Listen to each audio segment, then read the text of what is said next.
Hi hello ನಮಸ್ಕಾರ ಸ್ನೇಹಿತರೆ. ಇಲ್ಲಿ ಕನ್ನಿಕಾ ಶ್ರೇಷ್ಠ ಆಟಕ್ಕೆ ನಿಜವಾಗ್ಲೂ ಕೂಡ ಇಲ್ಲಿ ಭಾಗ್ಯ ಬದುಕು ಬಲಿಪಶು ಆಗ್ತದೆ. ಹಾಗಿದ್ರೆ ಏನಾಯಿತು ಅಂತದ್ದು ತಿಳ್ಕೋಬೇಕು ಅಂದರೆ ಈಗಲೇ ನಮ್ಮ ಚಾನಲ್ನ ಸಬ್ಸ್ಕ್ರೈಬ್ ಮಾಡಿ, ಹಾಗೆ ಈ ಒಂದು ವಿಡಿಯೋವನ್ನು ಪೂರ್ತಿಯಾಗಿ ನೋಡಿ. ಇಡೀ ಮನೆ ಜವಾಬ್ದಾರಿ ಭಾಗ್ಯ ಮೇಲಿದೆ, ಆದರೆ ಇವತ್ತು ಭಾಗ್ಯ ಕೆಲಸ ಹೋಗಿದೆ. ಅದಕ್ಕೂ ಕೂಡ ಕಾರಣ ತಾಂಡವ್ ಶ್ರೇಷ್ಠ ಕನ್ನಿಕಾ ಅವರ ಆಟಕ್ಕೆ ಇಲ್ಲಿ ಭಾಗ್ಯ ಬದುಕೇ ನುಚ್ಚುನೂರಾಗ್ತದೆ. ದೇವಸ್ಥಾನಕ್ಕೆ ಬಂದಂತಹ ಭಾಗ್ಯ ದೇವರ ಬಳಿ ಕೇಳ್ಕೊತಿದ್ದಾರೆ, ನನಗೆ ಒಂದು ಅವಕಾಶ ಕೊಟ್ಟಿದೆ, ಅದನ್ನು ನಾನು ತುಂಬ ಚೆನ್ನಾಗಿ ಯೂಸ್ ಮಾಡಿಕೊಂಡು ತನ್ನ ಕುಟುಂಬವನ್ನು ಸಾಕ್ತದೆ. ಆದರೆ ಎಷ್ಟು ಅಂತ ಪರೀಕ್ಷೆ ಮಾಡ್ತಾ ಇದ್ದೇವೆ. ಈಗ ನನ್ನ ಕೆಲಸ ಕಳ್ಕೊಂಡಿದ್ದೀನಿ, ಇಡೀ ಕುಟುಂಬದ ಜವಾಬ್ದಾರಿ ನನ್ನ ಮೇಲಿದೆ. ಏನು ಮಾಡಲಿ ನಾನು? ದಯವಿಟ್ಟು ಭಗವಂತ ನನಗೆ ಶಕ್ತಿ ಕೊಡು, ನನಗೆ ಎಷ್ಟು ಬೇಕಿದ್ರೂ ನೋಡ್ಕೊಡು, ಆದರೆ ನನ್ನ ಕುಟುಂಬ ಚೆನ್ನಾಗಿರಬೇಕು, ಅವ್ರಿಗೆ ನೋಡ್ಕೊಳ್ಳುವಂಥ ಅವ್ರನ್ನ ನೋಡ್ಕೊಳ್ತಕ್ಕಂತಹ ಒಂದು ಶಕ್ತಿನ ನನಗೆ ಕೊಡು ಭಗವಂತ. ನಿನ್ನನ್ನೇ ನಂಬಿದ್ದೀನಿ, ಯಾಕೆ ಕೈ ಬಿಡ್ತಿದ್ಯಾ ಅಂತ ದೇವ್ರ ಹತ್ರ ಕೇಳ್ಕೊತಾರೆ. ತುಂಬ ಕಷ್ಟದಲ್ಲಿದ್ದೀರಾ ಅನಿಸುತ್ತೆ, ದೇವ್ರನ್ನ ನಂಬಿ ಖಂಡಿತ ಒಳ್ಳೆಯದಾಗುತ್ತೆ ಅಂತ ಪುರೋಹಿತರು ಕೂಡ ಹೇಳ್ತಾರೆ. ಆದರೆ ಈ ಮನೇಲಿ ಭಾಗ್ಯ ರಿಸೈನ್ ಬರ್ತಿರೋ ವಿಷಯ ಗೊತ್ತಾಗಿದೆ. ಎಲ್ಲರೂ ಕೂಡ ತುಂಬಾ ಯೋಚನೆ ಮಾಡ್ತಿದ್ದಾರೆ. ಭಾಗ್ಯನೇ ಮನೆಗೆ ಜೀವಾಧಾರ ಆಗಿದ್ಲು, ಆದರೆ ಇವತ್ತು ಭಾಗ್ಯ ಕೆಲಸ ಕಳ್ಕೊಂಡಿದ್ದಾಳೆ ಅಂದರೆ ಇಡೀ ಜೀವನ ನಡೆಸೋದು ಹೇಗೆ ಅನ್ನೋದು ನಿಜವಾಗ್ಲೂ ಕೂಡ ಯೋಚನೆ ಆಗಿಬಿಟ್ಟಿದೆ. ಜೊತೆಗೆ ಇಲ್ಲಿ ಪೂಜಾ ಅಂತೂ ಹಿತಾಗೆ ಕಾಲ್ ಮಾಡಿದೆ, ಅಕ್ಕ ಕಾಲ್ ರಿಸೀವ್ ಮಾಡ್ತಿಲ್ಲ. ಏನಾಯಿತು ಇತ್ತವ್ರೆ ಅಕ್ಕ, ಯಾಕೆ ಈ ರೀತಿ ಕೆಲಸಕ್ಕೆ ರಿಸೈನ್ ಕೊಡಬೇಕಾಯ್ತು, ಅಂಥ ಪರಿಸ್ಥಿತಿ ಏನಾಯಿತು ಅಂತ ಕೇಳ್ತಿದ್ದಾಳೆ.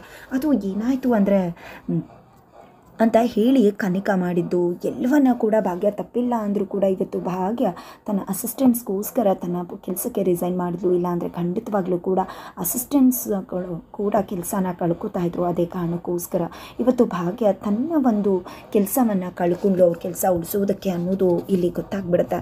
ಇದರಿಂದ ಸುನಂದವ್ರಿಗೆ ಎಲ್ಲರೂ ಕೂಡ ಯಾಕೆ ಬೇಕಾಗಿತ್ತು, ನಮ್ಮನೇಲೆ ಸಾವಿರ ಕಷ್ಟ ಇದೆ, ಎಲ್ಲಿ ಹೋದರೂ ಕೂಡ ಪುಣ್ಯಕೋಟಿ ಹಸುನೇ ಆಗ್ತೀನಿ ಅಂತದಾಳೆ, ಏನು ಮಾಡೋದು ಅಂತ ಹೇಳ್ತಿದ್ದಾರೆ. ಅಕ್ಕ ಯಾಕೆ ರಿಸೈನ್ ಮಾಡಬೇಕಾಗಿತ್ತು, ಅಕ್ಕಂದೇನೂ ತಪ್ಪಿಲ್ಲ ಅಂದಮೇಲೆ ಯಾಕೆಂತ ಕೆಲಸ ಮಾಡಿದ್ಲು ಅಂತ ಎಲ್ಲರೂ ಕೂಡ ಪಿಚ್ಚಾಡ್ತಿದ್ದಾರೆ.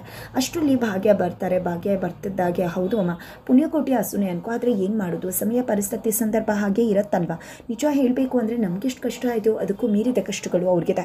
ನಿಜವಾಗ್ಲೂ ಕೂಡ ಅವ್ರ ತೊಂದರೆ ಅನುಭವಿಸೋದು ನನಗೆ ಖಂಡಿತವಾಗ್ಲೂ ಇಷ್ಟ ಇಲ್ಲ. ಅದೇ ಕಾರಣಕ್ಕೋಸ್ಕರ ನಾನು ಇಂಥ ನಿರ್ಧಾರ ತೊಗೊಂಡಿದ್ದು ಅಂತಾರೆ.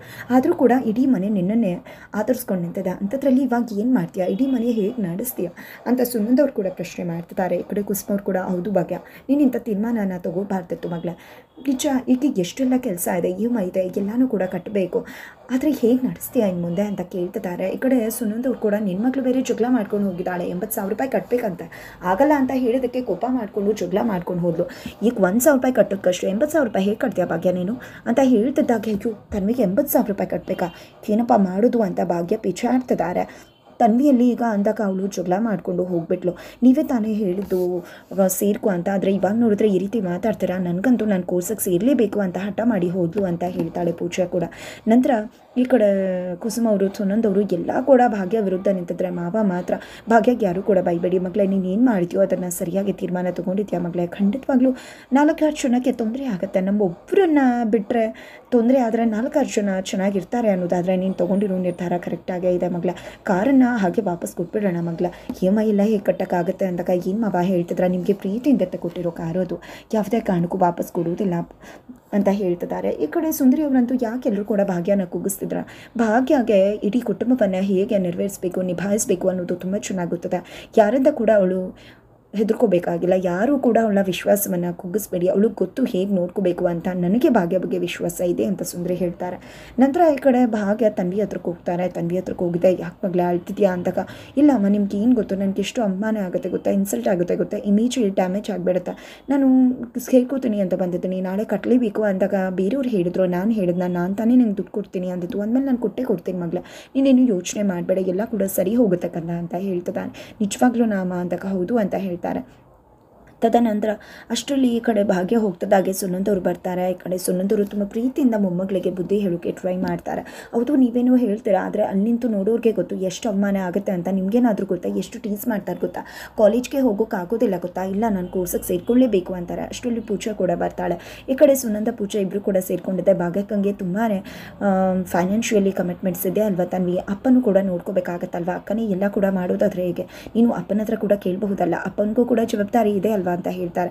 ಈ ಕಡೆ ಸುನಂದ ಅವ್ರು ಕೂಡ ಹೌದು, ಅವ್ನು ನೋಡಿದ್ರೆ ಯಾವತ್ತೂ ಜೊತೆ ಇದ್ದಾನೆ, ಹೋಗು ನಿಮ್ಮ ಅಪ್ಪನೂ ಕೂಡ ಕೇಳು, ನನ್ನ ಮಗಳ ಮೇಲೆ ಎಲ್ಲನೂ ಯಾಕೆ ಆಗ್ತೀಯಾ ಅಂತ ಸುನಂದ ಅವರು ಹೇಳ್ತಿದ್ದಾಗ ಈ ಕಡೆ ತನ್ವಿಗೆ ನಿಮ್ಮಿಬ್ಬರು ಮಾತು ಕೇಳಿದ್ರೆ ನನಗೂ ಕೂಡ ಅದೇ ಸರಿ ಅಂತ ಅನ್ನಿಸ್ತದೆ, ಹಾಗಾಗಿ ನಾನು ಅಪ್ಪನೇ ಕೇಳ್ತೀನಿ ಅಂತಾರೆ. ಈ ಕಡೆ ಭಾಗ್ಯ ಹತ್ರ ಸುಂದರಿ ಬರ್ತಾರೆ. ಏನು ಮಾಡ್ತೀಯಾ ಭಾಗ್ಯ, ನಿಜವಾಗ್ಲೂ ಕೂಡ ಇದು ಎಲ್ಲವನ್ನೂ ಕೂಡ ಯಾಕೆ ಈ ಎಲ್ಲವೂ ಕೂಡ ನಿನಗೆ ಆಗ್ತದೆ, ಇದು ಎಲ್ಲವನ್ನೂ ಕೂಡ ಹೇಗೆ ನಿಭಾಯಿಸ್ತೀಯ ಅಂತ ಕೇಳ್ತಿದ್ರೆ ನನಗೂ ಕೂಡ ಗೊತ್ತಿಲ್ಲ ಸುಂದ್ರಕ, ನಿಜ ಹೇಳಬೇಕು ಅಂದರೆ ಏನು ಮಾಡಬೇಕು ಅಂತಲೇ ತೋಚ್ತಾ ಇಲ್ಲ. ಸರಿ ಏನೋ ಆಗುತ್ತೆ, ಕುಗ್ಗಿದ್ರೆ ಏನು ಮಾಡೋಕ್ಕಾಗುತ್ತೆ, ಸೋತು ಹೋಗ್ತೀವಿ, ನಾವು ಯಾವತ್ತೂ ಕೂಡ ಸೋಲ್ಬಾರ್ದು, ಅದಕ್ಕೋಸ್ಕರ ನಮ್ಮಿಂದ ಏನಾಗುತ್ತೋ ಧೈರ್ಯವಾಗಿ ಮುಂದೆ ಹೋಗಬೇಕಾಗತ್ತೆ, ನೀವೇನು ಯೋಚನೆ ಮಾಡಬೇಡಿ, ಏನೋ ಒಂದು ಆಗುತ್ತೆ, ನಾನು ಏನೋ ಒಂದು ವ್ಯವಸ್ಥೆ ಮಾಡ್ತೀನಿ, ಖಂಡಿತವಾಗ್ಲೂ ಏನು ಮಾಡ್ತೀನಿ ಅಂತ ನನಗೆ ಗೊತ್ತಿಲ್ಲ, ಎಲ್ಲರೂ ಊಟಕ್ಕೆ ಕರೆದು ಬರ್ತೀನಿ ಅಂತ ಹೇಳಿ ಎಲ್ಲರೂ ಊಟಕ್ಕೆ ಕರೆಯೋಕೆ ಹೋಗ್ತಾರೆ.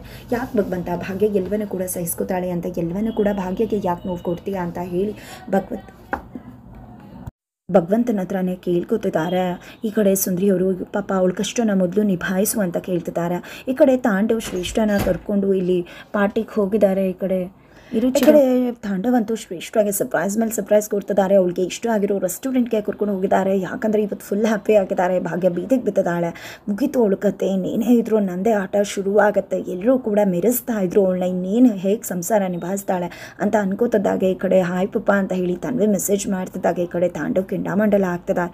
ಈ ಕಡೆ ಶ್ರೇಷ್ಠ ಹೇಳ್ತಿದ್ದಾಗೆ ತುಂಬ ಈಸಿಲಿ ಕಾನ್ವರ್ಸೇಷನ್ ಆಗುತ್ತೆ. ಈ ಕಡೆ ತನ್ವಿ ದುಡ್ಡು ಕೇಳ್ತಿದ್ದಾಗೆ ಈ ಕಡೆ ತಾಂಡವ್ ನೀನು ನನ್ನ ಹತ್ರ ಬಂದರೆ ನಾನು ಕೊಡಬೇಕಾಗುತ್ತೆ ಅಮ್ಮ ಅಂತ ಮೆರೆತಿದ್ದೆ, ಇವಾಗ ಗೊತ್ತಾಯ್ತು ಅಪ್ಪ ಅಂದ್ರೆ ಏನು ಅಂತ ಹೇಳಿ ಮಗಳು ಬಂದಿರುವುದನ್ನೇ ತುಂಬ ಚೆನ್ನಾಗಿ ಎನ್ಕೇಶ್ ಮಾಡ್ಕೊತಿದ್ದಾರೆ. ಹಾಗಾದರೆ ಒಂದು ಕೋರ್ಸ್ಗೋಸ್ಕರ ಈ ಕಡೆ ತನ್ವಿ ಅಮ್ಮನೇ ಬಿಟ್ಟು ಅಪ್ಪನ ಬಳಿಗೆ ಹೋಗ್ಬಿಡ್ತಾಳೆ, ಅಲ್ಲಿ ಸಮೇತ ತಾಂಡವ್ ಬಳಿಗೆ ಹೋಗೇ ಬಿಡ್ತಾಳೆ ತನ್ವಿ ಅಮ್ಮನ ಬಿಟ್ಟು. ಹಾಗಿದ್ರೆ ಏನಾಗುತ್ತೆ, ಮಕ್ಕಳನ್ನ ದೂರನೇ ಆಗಿಬಿಡ್ತಾಳೆ ಭಾಗ್ಯಗೆ. ಈ ಕಡೆ ಭಾಗ್ಯ ನಿಜವಾಗ್ಲೂ ಕೂಡ ಮಕ್ಕಳ ಮನಸ್ಸನ್ನು ಗೆದ್ದು ಈ ಕಡೆ ಮಗಳು ಅಪ್ಪನ್ನ ತಿರಸ್ಕರಿಸ್ತಾಳೆ, ಒಂದು ಕೋರ್ಸ್ಗೋಸ್ಕರ ಅಮ್ಮನ್ನ ಬಿಟ್ಟು ಹೋಗೋದಿಲ್ಲ ಅಂತ ಹೇಳಿ. ಅಥವಾ ಯಾರು ಕೇಳ್ತಾರೆ, ಏನಾಗುತ್ತೆ ಮುಂದಿನ ವಿಡಿಯೋದಲ್ಲಿ ನೋಡಿ.